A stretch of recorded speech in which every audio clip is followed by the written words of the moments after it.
Good afternoon, ladies and gentlemen. Thank you for being here. I have no announcements to make at the top of this briefing, so we can get right to your questions.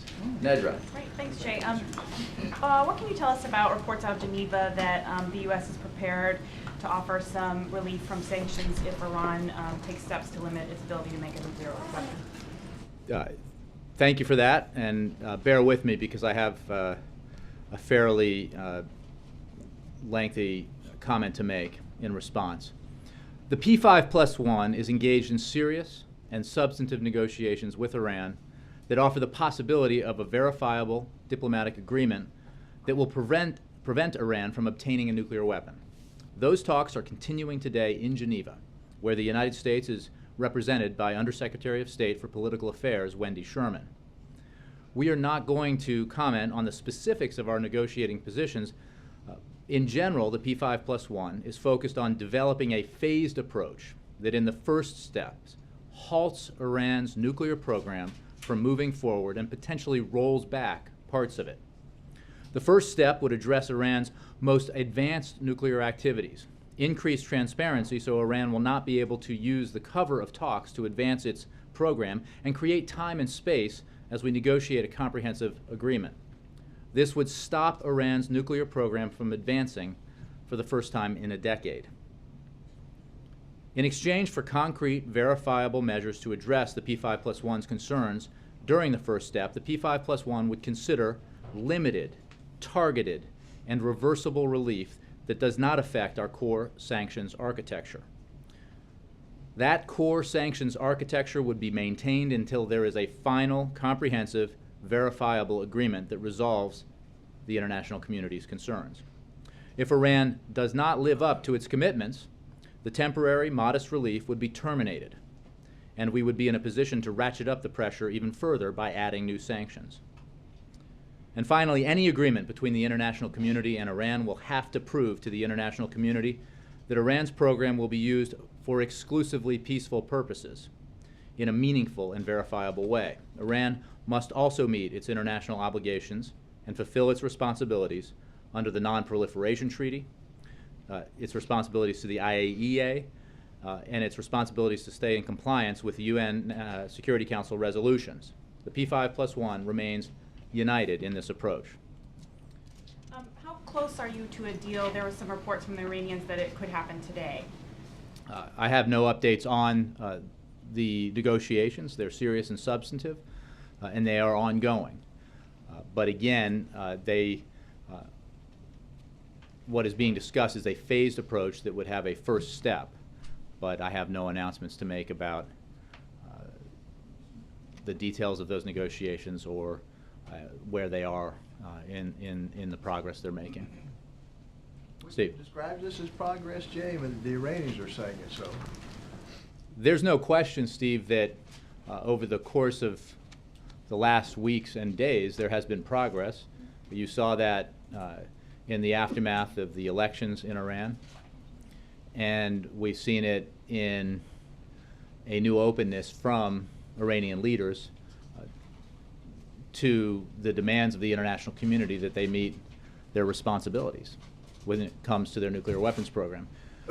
The approach the United States has taken with our allies has brought us to this point. There is no question that the very extensive sanctions regime that has been put in place, the sanctions architecture that has been put in place, led by the United States, has had a dramatic impact on the Iranian economy, and the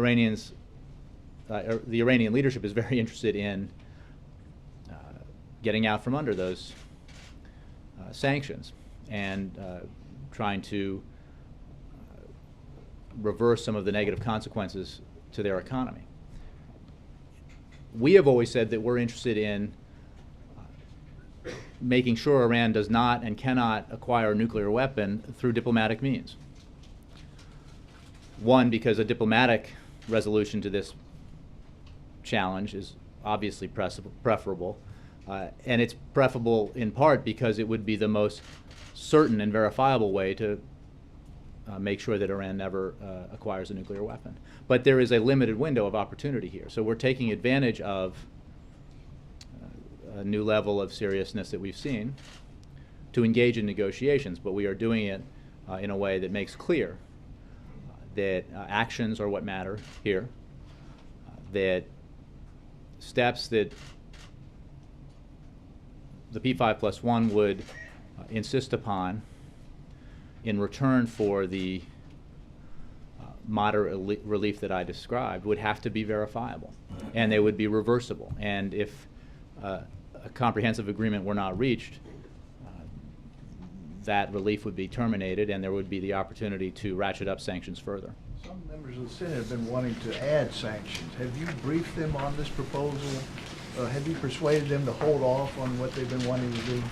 Well, we have worked very closely with Congress, and Congress has been an excellent partner in general in the approach that the administration has taken towards this challenge. And the sanctions architecture that's in place is multilateral, but it's also unilateral, and Congress has been an effective partner in helping put that architecture in place. Our view has been that we need to allow for a pause here so that we can explore the potential represented by these serious and substantive negotiations.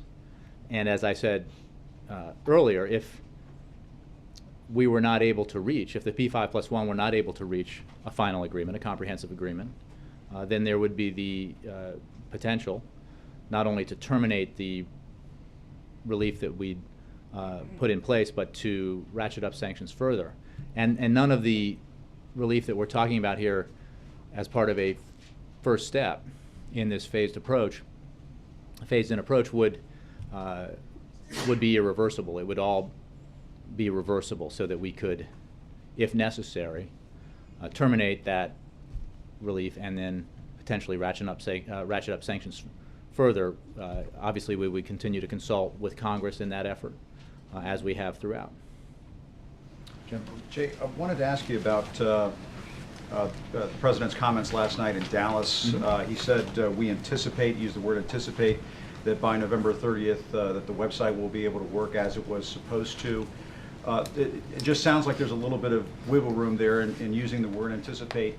Can you say what the consequences would be for CMS, HHS, people inside this White House if that website is not working the way it's supposed to by November 30th? Well, I can tell you that the objective here has not changed. Our position has not changed. It is still that the website and its problems are being addressed by a team of experts, and that work is continuing round the clock every day, and that by the end of the month we expect the site to be functioning at the standards necessary for the vast majority of the American people, and that's what we've said from the beginning. So I wouldn't read anything into that, except to say that this is obviously challenging work because the problems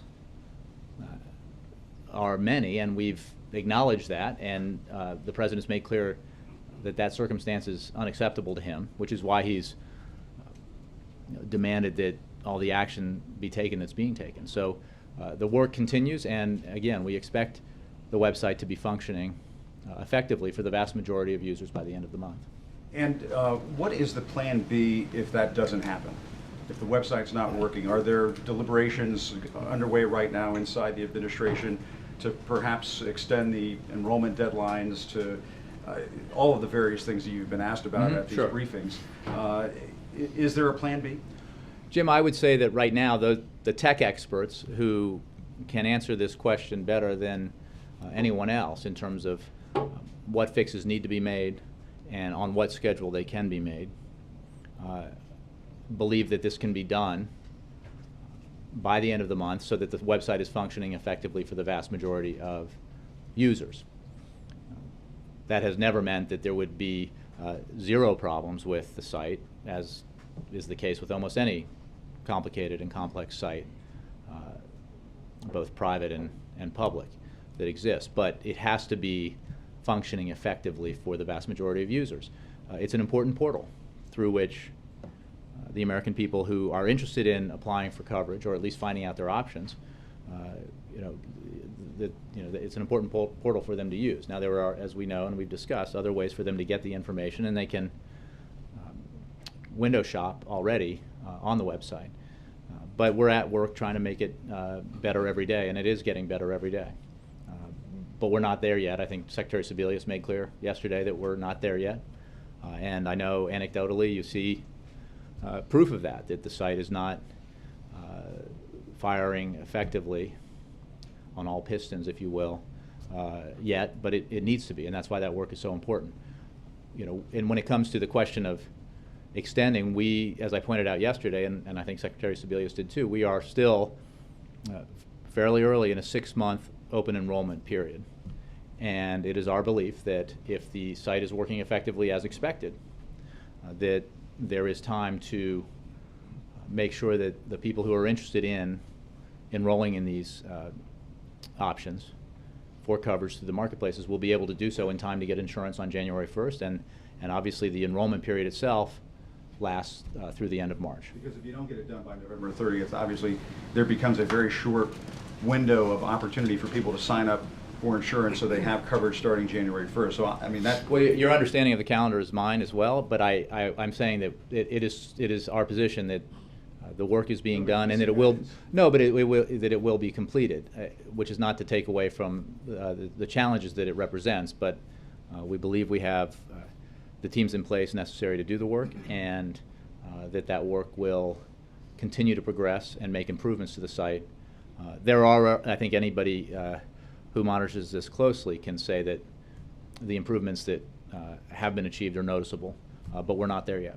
And just very quickly, the chairman of the Ways and Means Committee over in the House, Dave Camp, has issued a subpoena for enrollment numbers by close of business tomorrow. Mm-hmm. Is the president, or is this White House instructing CMS, HHS to deliver those numbers?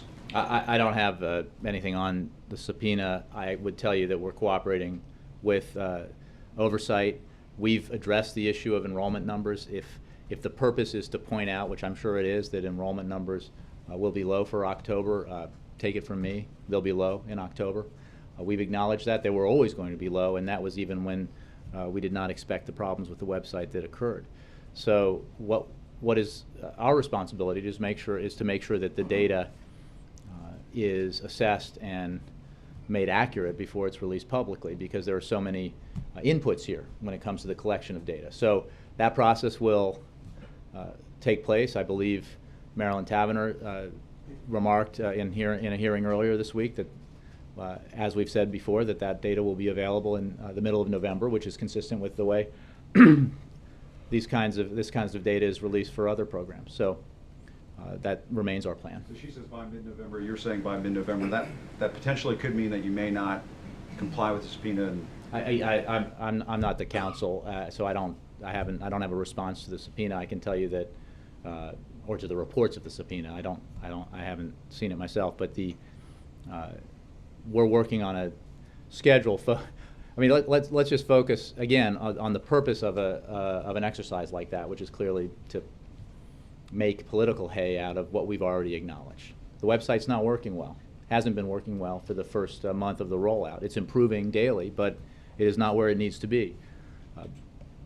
In large measure because of the problems with the website, the enrollment figures will be even lower than the low numbers that were anticipated because of the nature of these kinds of programs and the way that people tend to enroll when you have a deadline 6 months later. So we saw this in Massachusetts, as the president pointed out last week in Boston, that in the very similar Massachusetts program, in the first month of that enrollment period, for that program, only 123 premium-paying customers enrolled. And, of course, that represented 0.3% of the number who eventually enrolled. So I think that's the model to look at, and then add to that the fact that we've had the troubles we've had. John. Jay, back on Iran, Senator Corker has put forth a measure that would bar the administration from using its power to waive some of the sanctions during this interim period that you spoke about, unless Iran agrees to stop all enrichment activities and comply with all UN resolutions on this. Does the administration oppose such a measure? I don't have a specific response to the legislation that you referenced, but I would say that no one is suggesting an open-ended delay to sanctions. for new sanctions, and there may come a point where additional sanctions are necessary. At the same time, it is important for Congress to reserve its ability to legislate for the moment when it's most effective in order to give our current, to give the current P5+1 negotiations the best chance to make real progress in achieving our shared goal of preventing Iran from obtaining a nuclear weapon. I would simply say that we are at this point, in large part because of the approach that the administration has taken over the past 5 years in building an international consensus behind the premise that Iran has been the problem when it comes to Iran's refusal to adhere to its international obligations. That consensus has allowed us to put in place the most comprehensive sanctions regime in history, which has had significant impact on the Iranian economy. And that has come with a great deal of cooperation with Congress, and we fully expect to continue that consultation and cooperation with Congress. Our view at this point is that these negotiations represent an opportunity to achieve the goal that we, I think, share with Congress and obviously with our allies and so many others in the international community, which is to ensure that Iran cannot obtain and will not obtain a nuclear weapon. We need to pursue that diplomatic opening because it exists, and we need to take the steps necessary to test the theory that the new Iranian leadership and the old Iranian leadership is actually interested in abiding by its international obligations and doing so in a way that is verifiable and meaningful and transparent. Well, If that does not come to pass, we will absolutely retain the right and believe it would be important to terminate any moderate sanctions relief that might take place and to even ratchet up sanctions if necessary. Well, let me ask you about Bob Menendez, of course, the Democratic chairman of the Foreign Relations Committee. He says he doesn't understand why, during this interim period for negotiations, Iran couldn't be asked simply to suspend all enrichment activities, not roll it back, not limit the number of centrifuges, but simply suspend it. And what Menendez is saying is that's what should happen before there should be any even limited rolling back. Does the White House disagree with Senator Menendez on this? Well, I would say that we're not getting into specifics about the negotiations taking place in Geneva, as I noted at the top. I would say that the first step of this phased-in approach that we're talking about here would have the effect of halting the Iranian nuclear weapons program. Halting it, which means basically all enrichment. I mean, the weapons program they deny they even have.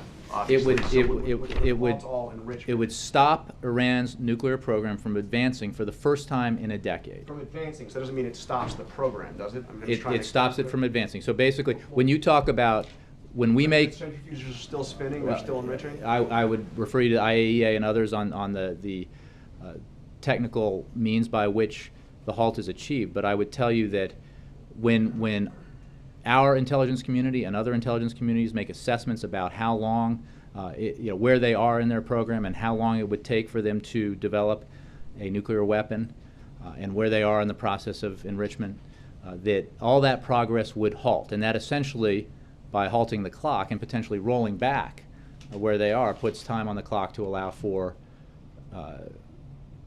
the pursuit of a more comprehensive agreement. If that can't be achieved, the moderate sanctions relief we're talking about here would be reversible, and we would be in a situation where, acting with the international community, acting with Congress, we could reinstate all of the sanctions and consider ratcheting up sanctions to increase pressure, because again, it's the approach that we've taken with regards to sanctions and the international consensus that we've built that has gotten us to this point already. And can you remind me of what the end goal here is? Because it had, long been to stop all enrichment. Is that still No, our where we stated wanna policy go? has always been that we will prevent Iran from obtaining a nuclear weapon. What's our The policy on United enrichment? States policy is to prevent Iran from obtaining a nuclear weapon. Our view is, as the President has said, with respect to the right of the Iranian people to access a nuclear program, that we respect that right. But what the specific of a peaceful nuclear program, what the specific nature of that program would be, is a matter for discussion and negotiation. So we respect the right of Iran to have a peaceful nuclear program. Our policy objective, which we share with our allies and everyone involved, obviously in the P5+1 and beyond, is to prevent Iran from obtaining a nuclear weapon. And I'm sorry, just one Mhm. quick on healthcare. Sure. Because I know you were asked about this, but I didn't hear you get asked this specifically. On Monday, the president said that if you have had one of these plans before the Affordable Care Act came into law and you really like that plan, what we have said is that you could keep it if it hasn't changed since the law has passed. I'm wondering, can you give me a citation of when the president ever said such a thing? Sure, we went through this the other day. The president was referring to the law, and I can obviously point you to the law and people who covered the law, who wrote the law. But what he said is what we have said. I'm asking, when did he actually say that? I mean, we heard him talk No, I about understand, this. John, and I answered this I don't the other think he day. gave a citation of when he said this, so I'm just... Well, I understand the point you're trying to make, John, and what I said is that he was referring to the law and to the publishing of the rule, which was covered, again, by news organizations, about the grandfathering clause, where Kathleen Sebelius and others were quoted. The fact of the matter is, as you know, the vast majority of the American people already receive health insurance coverage through their employer or through Medicare or Medicaid or through the Veterans Administration. 15% of the country is uninsured, and because of the expansion of Medicaid or the marketplaces have available to them quality, affordable health insurance for the first time. 5% of the country gets its insurance on the individual market. The law is written so that those who had plans when the law was passed could have those plans grandfathered in. And the point, obviously, which is, and I understand that there is a lot of discussion about this, but if you had that plan before the law was passed, it could be grandfathered in. What is absolutely the case is in the market itself, in that section of the insurance market, the individual insurance market, there is a tremendous amount of churn and always has been. People come in and out of that market. Their policies are routinely changed or adjusted, often downgraded, and in this case, if you had a plan that was downgraded, and therefore a plan that already did not meet ACA standards that might have been grandfathered in was made even less compliant with minimum standards, then it would not be grandfathered in. But our focus is on making sure that millions of Americans who have not had access to affordable, quality health insurance are able to get access to it. That's the purpose of the Affordable Care Act, and we're going to continue to make sure that by making improvements to the website, by engaging in the kind of outreach the president engaged in yesterday, but so many others are engaged in, to get to Americans across the country the information they need to find out what their options are, that we steadily implement the law here and make sure that the marketplaces are stood up so that the benefits of the Affordable Care Act are enjoyed by as many people as possible. Major. I'll get back to Ron in a minute, but since you had such a lengthy statement about something recently published, I want to give you a chance on another foreign policy topic. Mm-hmm. There's a report that the administration is in talks with the Yemeni government about a detention facility there that would house some of the detainees currently at Guantanamo, specifically those from Afghanistan and other countries. Can you say if these talks are in fact going on, and is this a potential partial resolution to the president's long-sought goal of closing Guantanamo? Well, we continue to work on transfers, and it is and remains the president's goal to close the Gitmo facility. That's a goal shared by many, both Democrats and Republicans, including military leaders, because it's in the interest of our national security in the United States.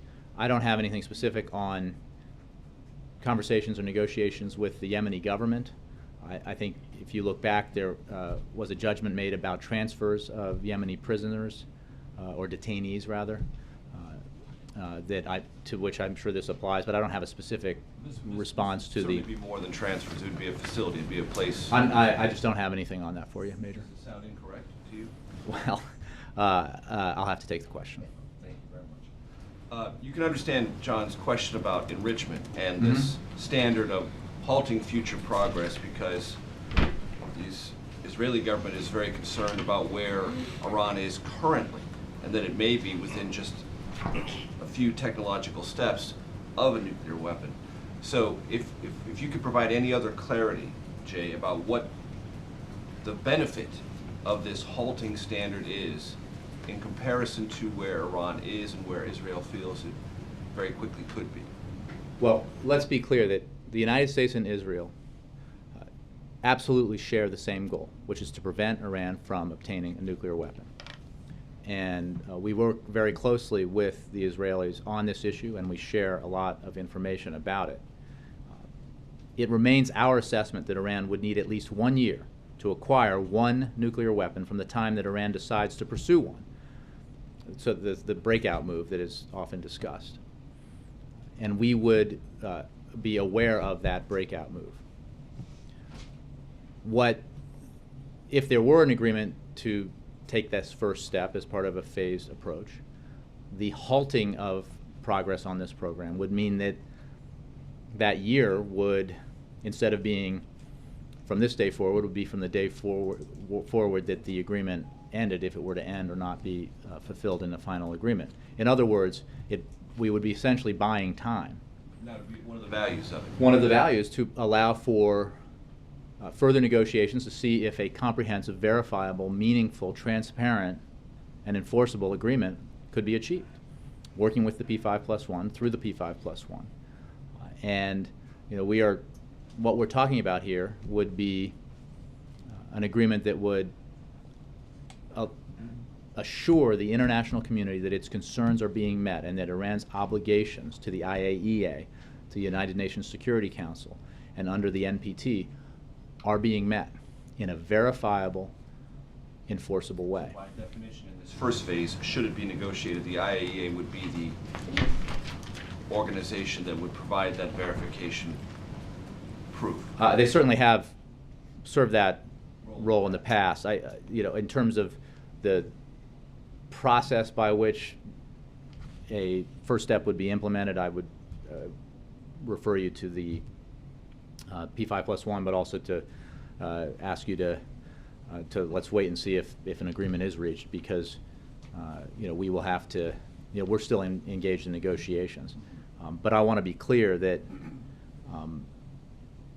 when we talk about the first step and the actions that the P5+1 would take, in exchange for concrete verifiable measures to address the P5+1's concerns, the P5+1 would consider limited, targeted, and reversible relief that doesn't affect, and this goes to the question earlier, that does not affect our core sanctions architecture.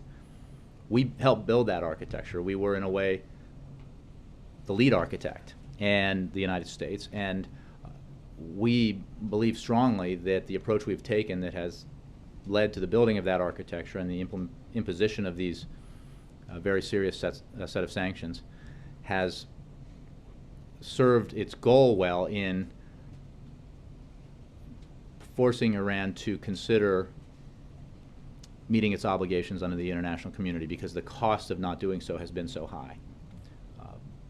But as I've said in the past, we engage in these negotiations with our eyes wide open, and we are focused on actions and not words. And we would take that approach through to the end. I know you don't want to get into details, certainly can't, but one of the key points in a negotiation like this, if you get beyond sort of atmospherics and get down to specific asks, meaning have we reached a stage in these talks where it's not just general, but there are specific asks from the Iranians and specific asks from the P5+1 on compliance, halting, and sanctions relief? Can you at least say anything about that? Whether we're at the stage of... Yes. Well, I can tell you broadly that serious and substantive negotiations contain within them discussions about how what would be required to get to that first step, and I've laid out for you here what that would look like from our point of view if such a step were to be taken and agreed to, and also what it would not be when it comes to no agreement from the P5+1 to compromise the the sanctions architecture. That any step we would take in response to Iran's commitment to, in a verifiable way, halt its nuclear program And can you define would be architecture? What the administration defined? I Is think that the principal kinds of actions, financial? actually the kinds of actions that I'm speaking broadly, not specifically to what may be agreed to, but the kinds of actions that might be taken, the temporary modest relief would be of the nature that would be easily reversible. So, might be more financial rather than technical. But the point being that the kinds of things that we would look at doing would be the kinds of things that we could turn on and off pretty quickly. Ed? A couple quick ones on healthcare. Recently in the Federal Register, the Health and Human Services Department suggested that they may be giving an exemption to some unions, but also some businesses in terms of some fees that they would have normally paid to help fund the healthcare law in 2015 and 2016, as I understand it.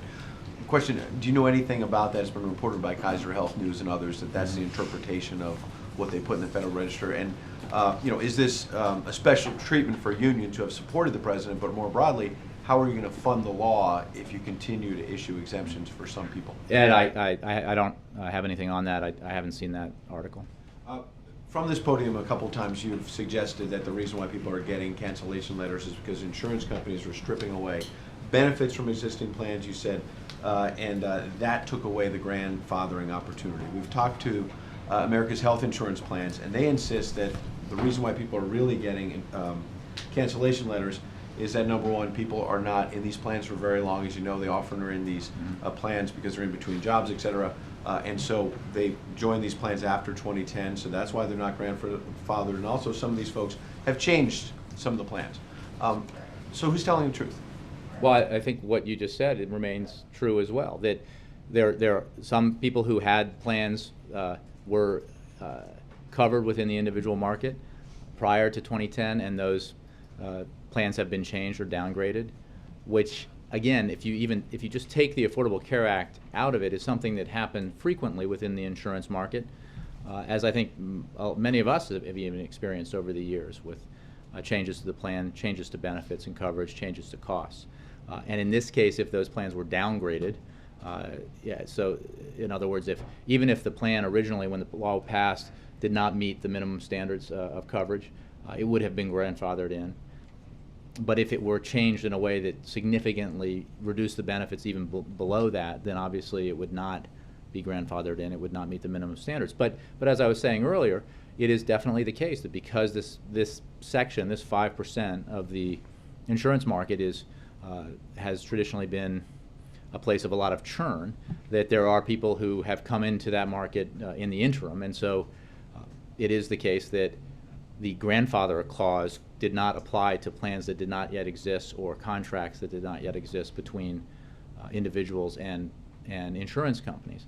And look, I think it's important here for me to say, the administration, the president, the secretary, we're concerned about these individuals, and we want to make sure, first and foremost, that they're getting all the information they need to know what options are available to them. I think we've seen a lot of evidence, and this is not about anybody purposely withholding information, but just a lot of evidence that they don't always know what the marketplaces offer them and whether or not they are eligible to receive subsidies. And it's on us to make sure that these individuals in that market who are getting these notices find out about their options. It's, I think Consumer Reports reported earlier this week that in many cases, the individuals who are getting these notices are only being told that their current policy ends at the end of the year, and being told that they have options from the insurer that they currently have, and they may not be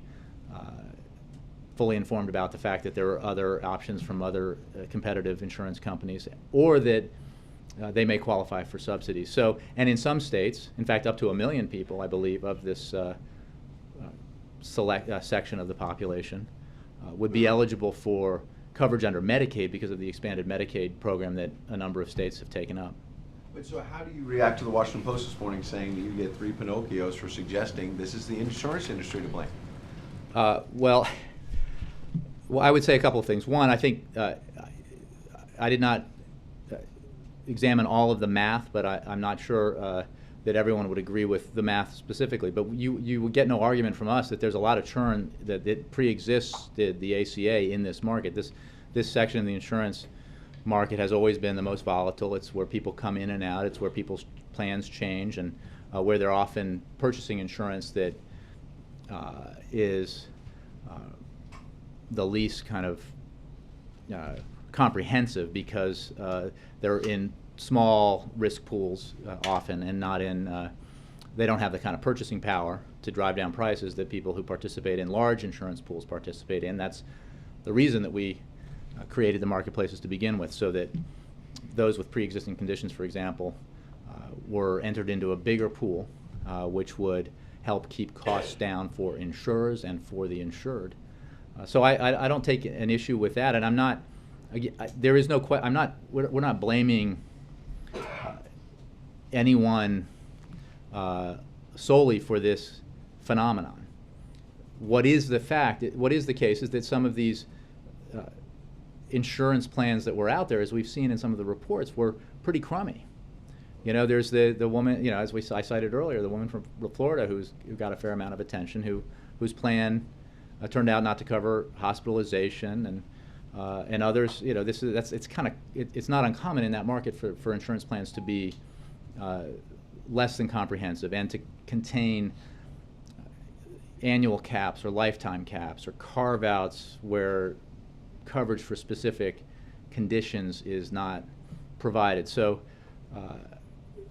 there's no question that, again, pre-existing the Affordable Care Act, that market was volatile, and that those individuals in it were the least able to, or were the most vulnerable to decisions by insurers to change their plans. But you said nobody's blaming anybody, but November 5th you said, quote, insurance companies that chose to strip away benefits from existing plans in the interim, they canceled existing plans in the interim, they took away that grandfathering opportunity, and that's a reality.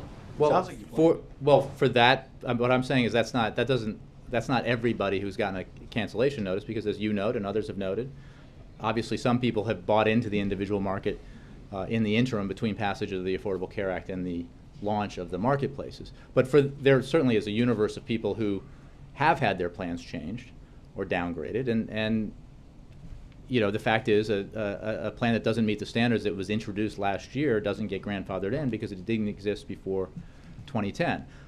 My point is simply that even though, and we make this point, this is a slice of a small percentage of the population, these are very important people in the health insurance universe. The marketplaces are designed in part to provide them security and certainty, the kind of security and certainty that they haven't necessarily had because of the nature of that market. And you know, we're going to continue to work hard to make sure that everybody in that market, as well as in the broader universe of people who are looking at the options on the marketplaces, are getting all the information they need so that they know what their options are, and they know if they're eligible for tax credits, and they know whether or not, as more than half of them, as will be the case for more than half of them, they're actually going to get better coverage for the same or lower cost. Kristen. Jay, Humana has come out and said that they have slashed the amount of enrollees that they're expecting in half, from 500,000 to 250,000.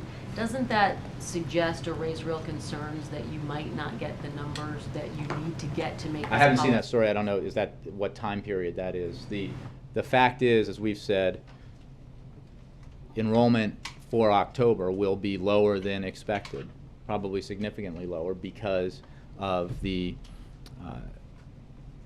problems with the website. It stands to reason, and we acknowledge that. It is not an acceptable problem. It is one that we are working diligently to overcome. It is one that the President is not happy about. But it certainly makes it harder to, and has made it harder through the first month anyway, for individuals who want to enroll online to enroll online. So what was already going to be a low figure will be lower.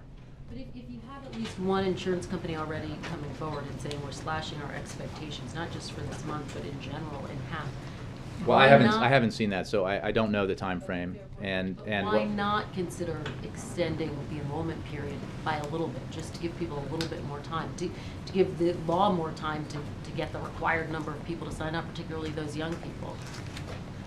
Well, Kristen, what I would say is that we are still in the early part of a pretty significantly long open enrollment period, 6 months. We believe that the website will be functioning effectively for the vast majority of the American people by the end of this month. And if that's the case, that there will be time for those who are enrolling in order to have insurance on January 1st to do so. And we are going to work all out to make that happen, both by making the improvements to the website, but also in the broader outreach and education campaign that we're engaged in, so that folks out there know what their options are, know what's available to them, and know by when they need to purchase insurance. Let me ask you something that Senator Max Baucus asked Secretary Sebelius yesterday, which is, why not just take the website down and put it back up on December 1st? Why not allow the tech experts to do their work and to take away what has become sort of a political football? I mean, obviously, as you know, Republicans continue to lash on to every glitch, and there seem to be more and more glitches. So why not take the website down?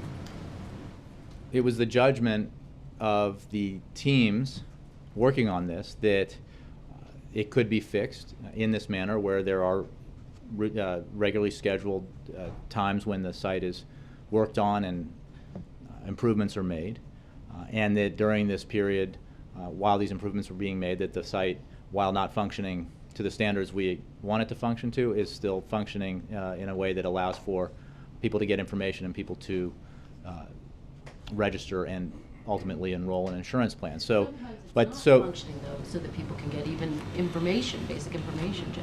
well, I certainly don't disagree with that, but I would say that if sometimes it isn't, that means sometimes it is, and during those times, individuals are able to get information and are able to sign up and to enroll, and that's obviously the goal here.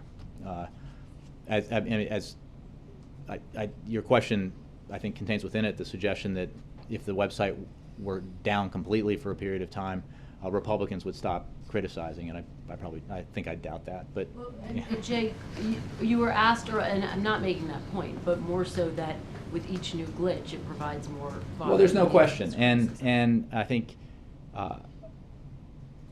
we have acknowledged forthrightly and directly that this is not functioning the way it should, and that's unacceptable. And the president is the least happy about this among a lot of people who are unhappy about it, and that's why we're dedicating the resources and the brain power to the problem that we are. And we're focused on, as I said the other day, on the end purpose here, the end goal, which is not can we win the day or the week in the back and forth over Obamacare, a back and forth that has been going on for 4 or 5 years now, but can we deliver on the promise of affordable quality health insurance to every American? And it's not a happy situation when you have a website like this not functioning as effectively as it should, but it just means that we have to be focused on fixing those problems so that the benefits can be provided to the American people. We can't take our eye off that ball. And you were asked earlier this week when specifically the enrollment numbers would come out next week. You said you didn't have that earlier this week. Do you know now that we're ending this week? Mid-November is still my understanding. I don't have a specific date. Monday, Friday? I don't have a specific date. Jay? John and Peter. 2 questions, Jay. First, you've said a couple times that by the end of November you want to have the site functioning effectively for the vast majority of Americans. Vast majority, 70%, 99.9%. I would refer you to CMS and their regular briefings on the status of the progress being made, and for that question. The point being, I think, as I said earlier, that we probably will never say that tomorrow there will be 0 problems on a website like this. There aren't 0 problems on any website that I use, right? So that any of us use. So what our point is that it functions effectively for the people who need to use it and are using it. The goal here is to meet those standards so that people can get the information they need input the information they need to input and enroll in a way that is satisfactory to them and allows them to enroll in these insurance markets, because again, as I was saying to Kristen, that's the goal here. And it's not to get the perfect website, and it's not to win the political battle, because we are sort of back in that scrum that we've been in for so long here. And I know that we're here because of the problems with the website that we're responsible for, and we accept that. But we're still there. And in the end, this is still a discussion and a debate about, is it the right thing to do to reform our healthcare system in a way that builds on the private insurance markets that we have, but can provide access to affordable quality health insurance to millions of Americans who don't have it. And the President's belief, which has animated him since he ran for president, is that the answer to that question is yes. That's what we debated when the law was being considered by Congress. That's what we have debated ever since, as Republicans have sought to repeal it. And I would just remind folks that in the end, these discussions circle around the question of, should we have reform or not? Because the alternative is, again, coming from the critics, is to return to the world before the Affordable Care Act. And that world is not one that I think most Americans want to return to. If I can move from the P5+1 to the 2014 Ds, +1 yesterday, Michael Bennett from Colorado, +1. How big of a problem is it for the president in terms of the 2014 elections, in terms of trying to keep the Senate, if the Obamacare website isn't up and running, if the law isn't being implemented effectively? Look, I think that the problem is in the implementation of the Affordable Care Act in a way that provides the benefits that it promises to millions of Americans. That's the problem. And from that, obviously, flows a lot of potential problems. Most importantly, that people who need coverage, who have a pre-existing condition, who are cancer survivors but don't have affordable care now, need that care. That's what we're focused on. And remember, every one of the Democrats who voted for this and believed in it and fought for it and with the president defended it against the constant assault by Republicans and outside opponents, continue to believe in it and believe it's the right thing to do. There's no, in yesterday's meeting or in any other meeting about this, the concerns that Democrats have about the rollout of the marketplaces are the same concerns that the president has, which is that the website's not functioning effectively. That's a problem. That information isn't getting to the individuals who are getting notices in a way that makes clear to them that they have a lot of options and they may qualify for Medicaid, they may qualify for tax credits. That's a problem.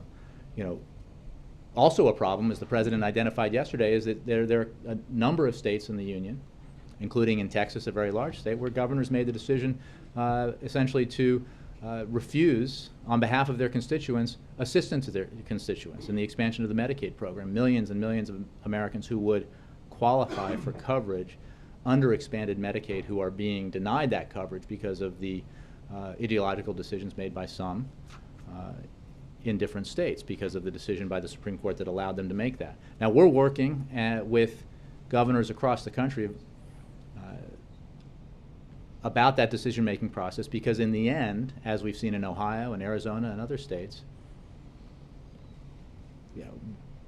not just Democrats but Republicans are recognizing that this is the right thing to do for their constituents, that they have Ohioans and Floridians and others who want and deserve the benefits that are afforded by the Affordable Care Act. So that's what we're focused on. What I said yesterday, about politics versus policy, is that the president is focused on getting the policy right. He's not pleased with the fact that an aspect of the implementation here of the marketplaces and the rollout has not gone well, and his energy is focused on working to make that website more effective for the American people. When it comes to the ongoing debate about health insurance reform versus the absence of reform, I think that I know the president and I know that Democrats are going to be where they've been, which is they think it's the right thing to do. And Republicans who argue that it should be repealed and offer nothing in replace are arguing, don't forget, that the provision within the Affordable Care Act that makes it, that forbids insurance companies to deny coverage if you have a pre-existing condition would be removed. That kids who now are able to get insurance on their parents, under their parents' plans up through the age of 26 would lose that privilege. That the benefits given already to seniors for their prescription drug bills would be removed. And that's, and you know, it's interesting to hear sometimes critics say, well, they like this provision, they like that provision, but anybody who knows anything about this knows that you can't make sure that folks with pre-existing conditions get coverage if you don't have the individual responsibility provision. The whole has to work, and you know, we're going to keep fighting for what we believe is you know, necessary, which is providing this affordable quality health insurance to millions of Americans. Yep. Back on Iran, you said a few minutes ago that the U.S. and Israel share the same goal, preventing Iran from having a nuclear weapon, yet apparently there's a big difference brewing with Israel on this negotiating strategy right now. Netanyahu said today that this evolving deal would be an historic mistake. To what extent are you concerned that you've got a split with Israel making here? Look, there is no daylight between Israel and the United States, between the President and the Prime Minister when it comes to the objective of preventing Iran from acquiring a nuclear weapon. And all options remain on the table to achieve this objective. We've made that clear all along. We now, because of the effectiveness of the sanctions regime that this administration helped put in place and led the way in putting in place, an opportunity to explore whether or not the leadership in Tehran is serious about living up to its international obligations under the Non-Proliferation Treaty, to the IAEA, and to the United Nations Security Council. And it is absolutely the right approach, in our view, to test whether or not they're serious, and to do that in a careful way that would have as its first step an agreement to, potentially, if there is an agreement, to halt all activity, advancement rather, on Iran's nuclear program, and to potentially roll it back, and in exchange for that to allow for some temporary moderate relief, but reversible relief. And then we would explore whether or not, in a verifiable, transparent, and meaningful way, Iran was willing to assure the international community that it has forsaken its nuclear weapons program. And we believe, and the reason to do that is because we believe, as we've said all along, that the best way to ensure that Iran does not acquire a nuclear weapon is to do it diplomatically through Iran's agreement and in a way that is verifiable and transparent, because alternative means of addressing this program are not as effective necessarily, certainly not for the longer term. You spoke of the idea of buying time. What's to prevent Iran from playing for time during this phased-in process that appears to be playing out here? Well, look, the point I made earlier is that the first step would address Iran's most advanced nuclear activities, increase transparency so Iran will not be able to use the cover of talks to advance its program, and thereby create time and space as we negotiate a comprehensive agreement. It would stop Iran from making progress, from advancing its nuclear program for the first time in nearly a decade. But your question's a good one because it goes to the heart of verification here, and our insistence that we take steps that are concrete and that actions are concrete and they're not just promises. So any step we took would have to be verifiable. Does the administration trust Iran? Does it trust the leadership on the other side of the table right now? We have a long history of mistrust here and a reason to be highly skeptical. We are pursuing U.S. national security interests when we engage in substantive and serious negotiations through the P5+1. We do it in a way that makes clear that any progress we make has to be verifiable and transparent. Because our goal and our objective is to prevent Iran from acquiring a nuclear weapon, and there is unity within the P5+1 on both the objective and the process that we're pursuing at this time. Steve. As a general principle, if the Congress were to send the President a measure that constrains his ability to provide the limited reversible relief that you were talking about, would he use his veto to protect the momentum in this process? Well, we're working with Congress and we consult with Congress, and we have requested a pause in new sanctions, but it's not a decision to support or not support sanctions. I think that we have demonstrated our ample willingness to ratchet up sanctions in order to put the kind of pressure on Iran that has led to this point.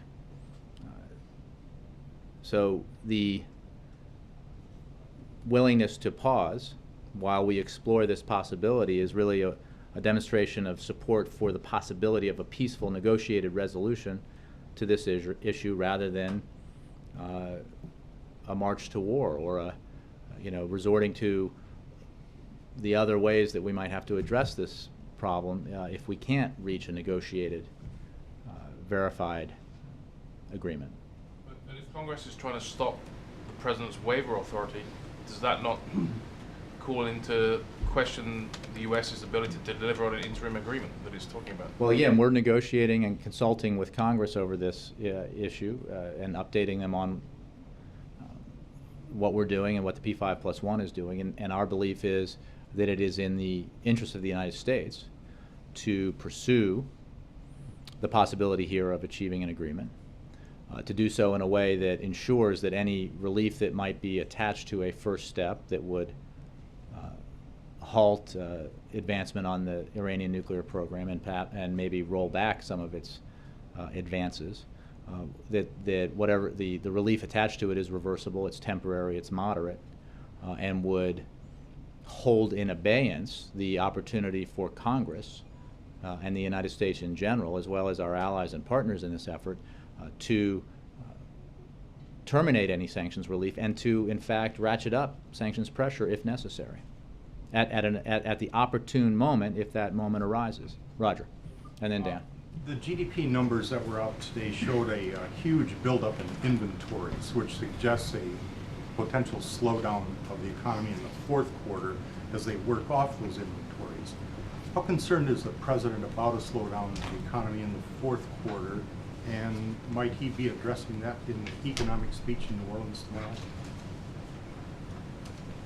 Roger, I think I can trust that you of all people read the blog post that we put out in the wake of the third quarter figure. I didn't see any reference to the fourth quarter. Look, I think we can say about the fourth quarter that the first month of that fourth quarter included a shutdown, and we fully expect, as well as outside economists and analysts expect, for that shutdown, imposed upon the American people by House Republicans, will have a negative impact on the economy and will have a negative impact on job creation. I don't think there's any question about it. I think you're going to hear from the Office of Management and Budget later today about an assessment that we've done on the costs of the shutdown, and others have done assessments as well. So in terms of the analyzing today's data, I would refer you to the CEA and the blog post. I think that what is true is that the 2.8% growth represents solid growth, the 10th straight quarter of economic growth, and an increase in growth each of the last 4 quarters. And it comes in over estimates, as I understand it, over consensus estimates. And that's good. And I think the private sector growth embedded in that number is even more robust. And what it tells us is that this economy is poised to continue to grow and perhaps grow more rapidly and create more and better jobs, and that Washington needs to stop throwing up obstacles in the way of positive economic growth, doing things for ideological and political reasons that actually harm and reverse the progress that we've made. That's what happened in October. And I know because other stories arise and they're important and they need to be covered, that the shutdown now seems like a long time ago, but the economic consequences of that foolish pursuit are with us today and will be with us for a long time.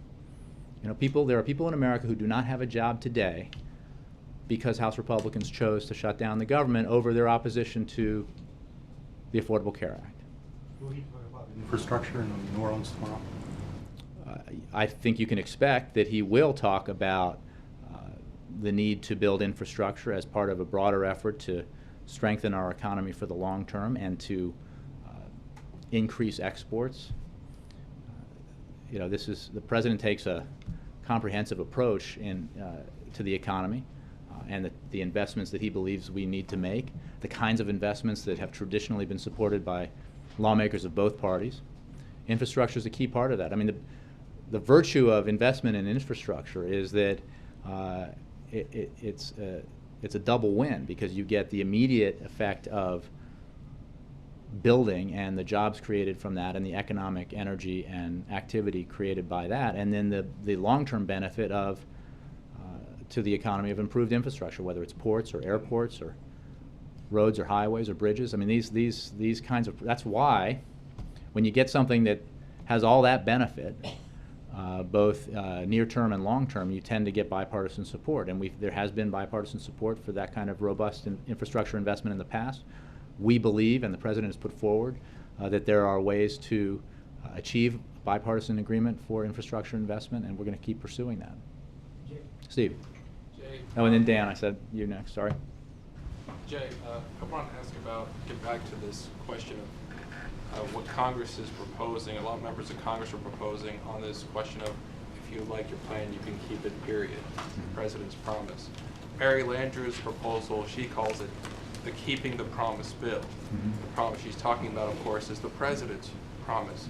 What would be so bad about grandfathering in all of these plans that people have now that many of them clearly like, are contacting their lawmakers and are very upset about? What would be so bad about signing a bill like that into law?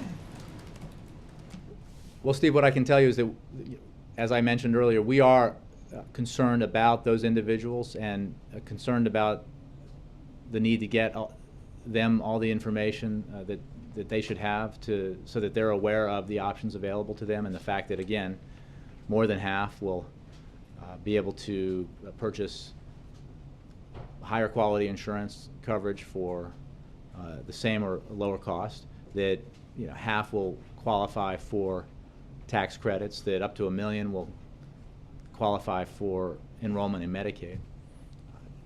I think the broader question, and I don't know the specific legislation or the details of the specific legislation that you're referencing, is, goes to, if we say that every insurance plan that doesn't meet the Affordable Care Act standards can continue in perpetuity, you're essentially saying there are no standards to be met. And it is certainly the belief of the drafters of the law and of the President that one of the purposes here is to set some minimum standards for coverage, so that every American has who gets insurance coverage has some security and certainty about the benefits they're going to receive, and that you don't have, which happens, I think, all too frequently for some individuals, you don't have the rude awakening that when you get a bill and find out that the plan you have that you thought would cover your costs upon further inspection does not.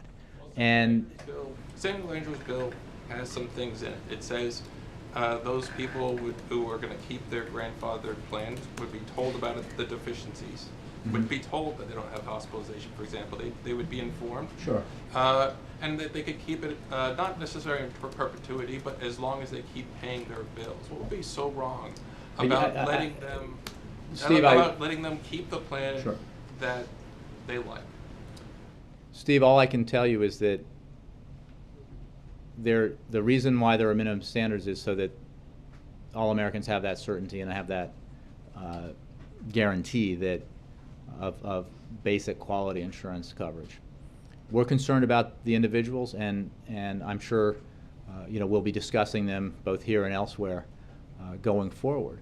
But we've seen again and again, I think in some of the reporting, that not everybody out there who's getting notices is getting all of the information they need to ensure that they know that they have an enhanced array of options available to them. So we need to work on that. More broadly, if I could also mention that it was it was also the case that with some of these plans, there was an option for early renewal that insurance companies and the insured could take advantage of. What is true too is that there is there's an opportunity here for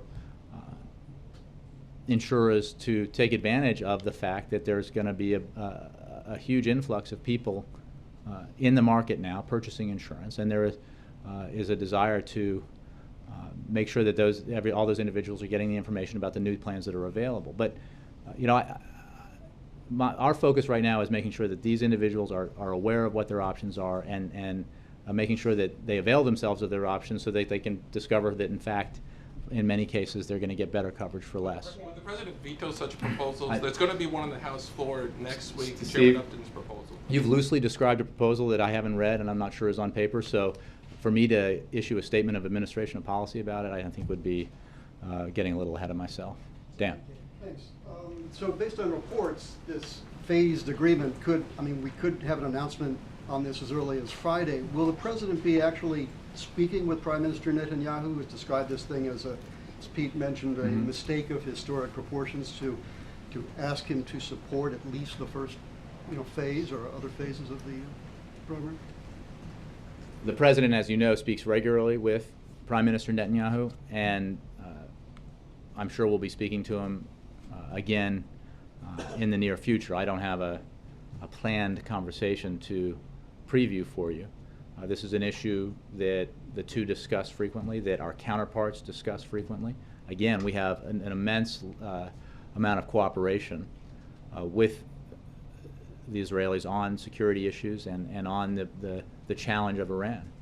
And that continues, and it's enormously valuable to both countries, in our view. So that conversation will continue. And again, I think it's important to note that the goal here and the objective here is identical, which is to prevent Iran from acquiring a nuclear weapon. And we are where we are because of the consensus that the President built around the need to respond to Iran's refusal to meet its international obligations, the demonstration of the fact that Iran was the problem, that Iran had declined to come into compliance, and the result was the sanctions regime that has exacted a price from Iran, and that's why they're at the table now, in large part. So the policy thus far has been effective, but we are where we are, and the purpose here is to get to a place where we can verifiably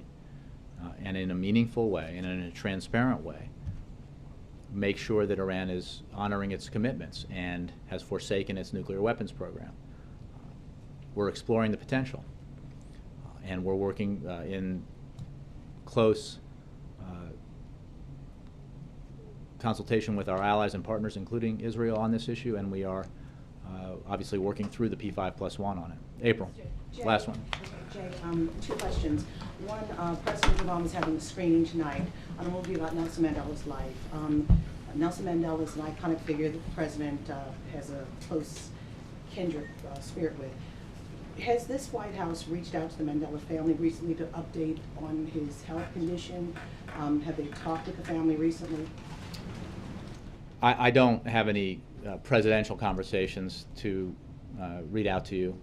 Obviously, we are in consultation with some degree of frequency with the South African government because of the importance of the bilateral relationship. When it comes to Nelson Mandela's health, I would not comment beyond referring you to his family and to the South African government. And lastly, earlier in this briefing, someone in the front row talked about consequences. Is this White House ready to start talking about consequences after all the problems with the rollout, after 4 years with this website, the ACA website? Could you be more specific? Against those who built the website.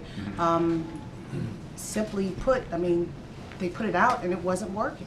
Well, the President is focused on getting it right going forward and not Monday morning quarterbacking. Right now, the intensity of the effort has to be on making sure that the improvements are made to the website, so that the marketplaces are functioning effectively for the American people. It's important that the teams that helped build the architecture here are in place working with some of the new tech experts that we brought in, because obviously they know best what the sort of insides of the website and the internet architecture. So we're focused on fixing the problems, not on Monday morning quarterbacking or singling out people for blame. Right now, we need to get this thing working, and that's what the president has insisted that the teams at HHS and CMS do. But this is such a historic piece. Even the vice president even made mention when he finally signed it into law how much of a big deal it was historically. But then this is a key. Yeah, you know what I'm talking about. But this is such a key piece, a cornerstone of this administration, and for it to go out so big and so wrong. I mean, was there not a tongue lashing if there were not consequences of heads rolling? As a rule, I don't read out internal meetings. I would simply say that the president, as he's told you, has not been pleased with the way that the website has functioned. But he's focused on and made clear to his team that they should be focused on fixing the problems so that the American people get the benefits they deserve and they get them sooner rather than later. As you mentioned, this is obviously an important piece of legislation that I'm sure will be looked at for many years in the future. And we don't want to deprive historians of the opportunity to give a lot of analysis. So we'll, for now, we'll just focus on fixing the problems. Is it about immigration or? The President and Senator McCain, thank you for the question. Yes, Senator McCain, as I think he announced, is coming to the White House to meet with the President. Senator McCain and the President meet and speak with some regularity, as you know. They tend to address a range of issues. There's no specific topic today, as I understand it. I'm sure they'll talk and touch on a number of subjects. End of reaction. Jay, can you do an end of reaction? There were 10 Republicans in the Senate who voted for cloture. Goes to the House now. How much political capital is the President going to invest in pressuring the House to do something? The President believes it is absolutely the right thing to do to pass the Employment Non-Discrimination Act, and we'll have a more, I'm sure, formal reaction to the Senate vote. If that in fact has happened while I've been up at the podium, that is good news. And we commend the senators who voted yes. And we hope and insist that the House take up the legislation. To oppose this kind of legislation is to announce that you want to be left behind by history. The necessity of making sure that every American has equal rights is fundamental to our history and to who we are. And that's what this legislation represents. Some of the objections that I've heard from members in the House are reminiscent of objections that opponents of other civil rights legislation put forward. And they were wrong then and they're wrong now. This is the right thing to do. It's the right thing to do because we're all equal. And so the House should pass it. The Senate has, and we congratulate the Senate. Thank you all.